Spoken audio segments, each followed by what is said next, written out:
दोस्तों, आज की कहानी है सासू माँ आप बुढ़ापे में इन गहनों का लालच क्यों कर रही हैं। चलो दोस्तों, कहानी को शुरू करते हैं।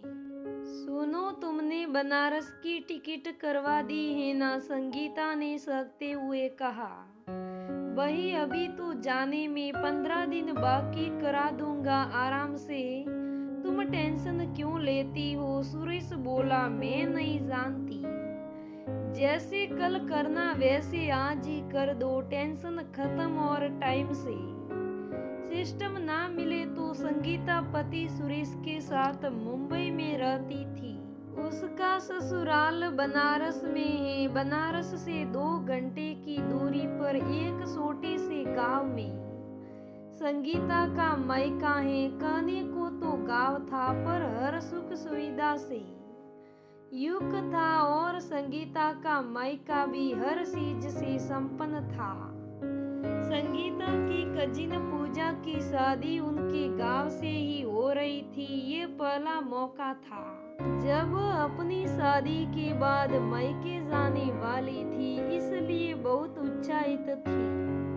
शादी में उसकी सभी सहेलियां और मायके पक्ष के सभी परिजन होंगे, सोचकर शादी की शॉपिंग महीने भर पहले से ही शुरू कर दी। पैसे की तो कमी भी नहीं थी। सुरेश बड़ी कंपनी में अच्छे पद पर था।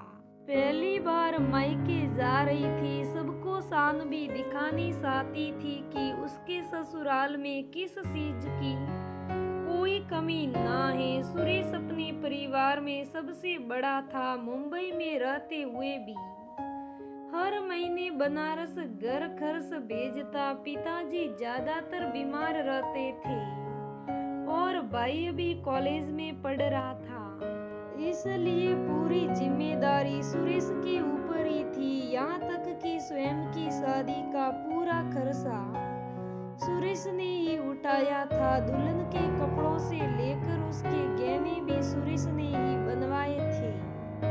तीज त्योहारों पर संगीता और सुरेश बनारस जाते और पूरा परिवार साथ में ही सभी त्योहार मनाते थे।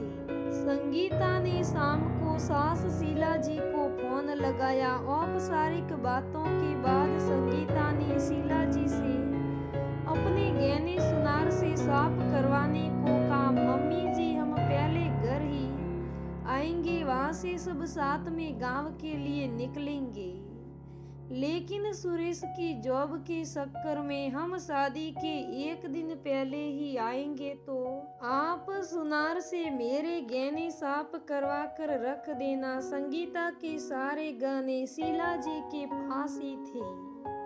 शादी के बाद जब संगीता मुंबई आने वाली थी, तब शीला जी ने उससे सारे गहने अपने पास ही रखवा लिए थे। संगीता ने भी सोचा, सफर में इतने गहने ले जाना ठीक नहीं है, और वैसे भी वहाँ तो ये गहने पहन भी नहीं पाना है। गहने तो शादी ब्याह या कोई बड़े फंक्शन में पहनने के लिए ही होते हैं। सो उसने भी हल्की ज्वेलरी पहन ली और सारे गहने शीला जी को दे दिए। उसके बाद से कभी गहने पहनने का मौका ही नहीं मिला, पर अब उसको वो मौका मिलने वाला था, इसलिए आज उन्हीं गहनों की सफाई का बोल रही थी। दोनों 15 दिन बाद बनारस पहुंच चुके थे। दूसरे दिन सभी को गांव के लिए निकलना था। सारी पैकिंग हो चुकी थी। संगीता ने शीला जी से गहने निकालने को कहा। अरे बहू, आजकल तो आर्टिफिशियल का जमाना है, अब ये गहने वाने कौन पहनता है? शीला जी बोली। पर मम्मी जी, मुझे आर्टिफिशियल से ज्यादा असली पसंद है, और ये मेरे मायके की पहली शादी है। पहली बार मायके जा रही हूँ, और आर्टिफिशियल पहनूं तो सब क्या सोचेंगे? अगर अपने पास ना होते तो बात और थी, पर जबकि है तो पहनने में क्या हर्ज है? पर शीला जी तो पहनने से ही गहने ना देने का पूरा मन बना चुकी थी। उन्होंने संगीता को गहने देने से मना कर दिया। संगीता का मन उदास हो गया। शादी में जाने की सारी खुशियां उड़ गई। जब सुरेश को पता चला तो उसने भी माँ से बात की। उसने ये तक कहा कि शादी से लौटने के बाद संगीता आपको सारे जेवर फिर वापस कर देगी। बाद में संगीता आपको सारे गहने देगी। पर संगीता की सास कड़क स्वभाव की थी। इतने महीनों बाद भी वह संगीता को दिल से अपना नहीं पाई थी, इसलिए वो अपने फैसले पर अड़ी रही। संगीता का अब गांव जाने का मन नहीं था। सुरेश ने बहुत समझाया कि वो उसके लिए दूसरे और अच्छे महंगे जेवर बनवा देगा, पर यूं गुस्सा मत रहो। वैसे भी शादी में सब प्यार बांटने और मेल मिलाप के लिए एकत्रित होते हैं, ना कि गहने और जेवर देखने के लिए नहीं। बात सिर्फ जेवर की नहीं है सुरेश, बात है विश्वास की, बात है हक की। मम्मी जी शायद मुझे अब भी विश्वास नहीं कर पाई है, नहीं वो मुझे अपना मानती हैं, जबकि मैंने उन्हें पूरी तरह से अपना मान लिया था। वहाँ शादी में सब एक से बढ़कर एक दिखेंगे और मैं इस तरह खाली खाली दिखूंगी। सब क्या सोचेंगे, इतने संपन्न घर की बहू होते हुए भी मेरे पास कुछ भी नहीं। संगीता का मन अब शादी में जाने के लिए बिल्कुल भी नहीं था, पर सुरेश के बारे में कहने और गांव से बार बार फोन आने पर उसे जाना ही पड़ा। वहां से मुंबई लौटने के बाद भी कई दिनों तक संगीता के मन में शीला जी का गुस्सा बना रहा। समय गुजरने लगा। कई सालों बाद सुरेश के छोटे भाई की शादी तय हुई। उसकी शादी का खर्चा भी सुरेश ने ही उठाया। संगीता भी पिछली बातें भूलकर खुशी खुशी शादी की तैयारियों में लग गई। नए जोड़े को कुछ दिनों बाद हनीमून के लिए जाना था। शीला जी छोटी बहू से बोली, बहू जाने से पहले गहने मुझे देकर जाना, मैं संभाल कर रखूंगी।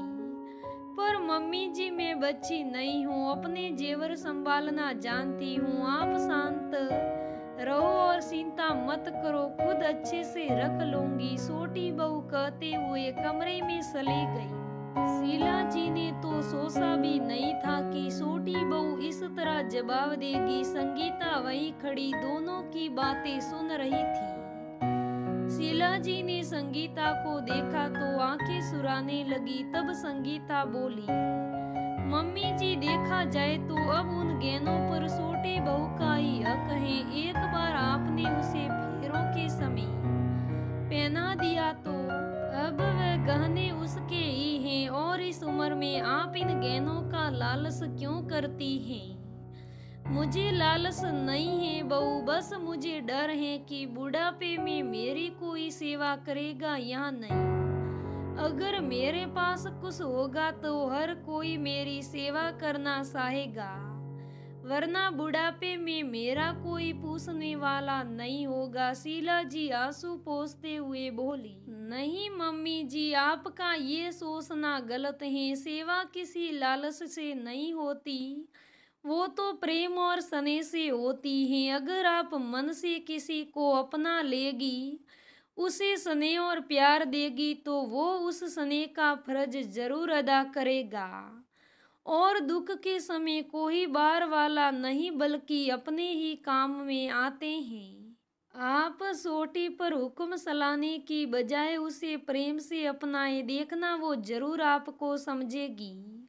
संगीता ने शीला जी को पानी देते हुए कहा, तुम सही कहती हो बहू, मेरी सोच गलत थी और मेरी इस तरह सोचने से तुम्हारा भी दिल दुखाया है। काश ये मैं पहले समझ जाती तो तुम्हारे साथ, पर अब मुझे माफ कर दे बहू, और ये रहे तुम्हारे जेवर, इसे तू ही रख। मेरे पास तो अब प्रेम रूखी खजाना है, अब इन जेवरों की मुझे जरूरत नहीं है। जेवरों की पोटली संगीता को देते हुए शीला जी बोली और दोनों सास बहू एक दूसरे के गले लग गई।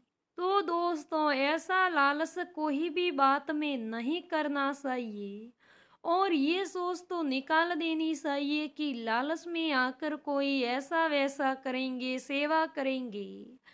अरे भाई, करेगा तो वो मन से कर सकता है, लालच में आजकल कोई नहीं करता। तो दोस्तों, कहानी कैसी लगी मुझे कमेंट करके ज़रूर बताइएगा। अगर कहानी अच्छी लगे तो लाइक करना, शेयर करना, मेरे चैनल को सब्सक्राइब करना। धन्यवाद दोस्तों। फिर मिलेंगे हम अगली कहानी में।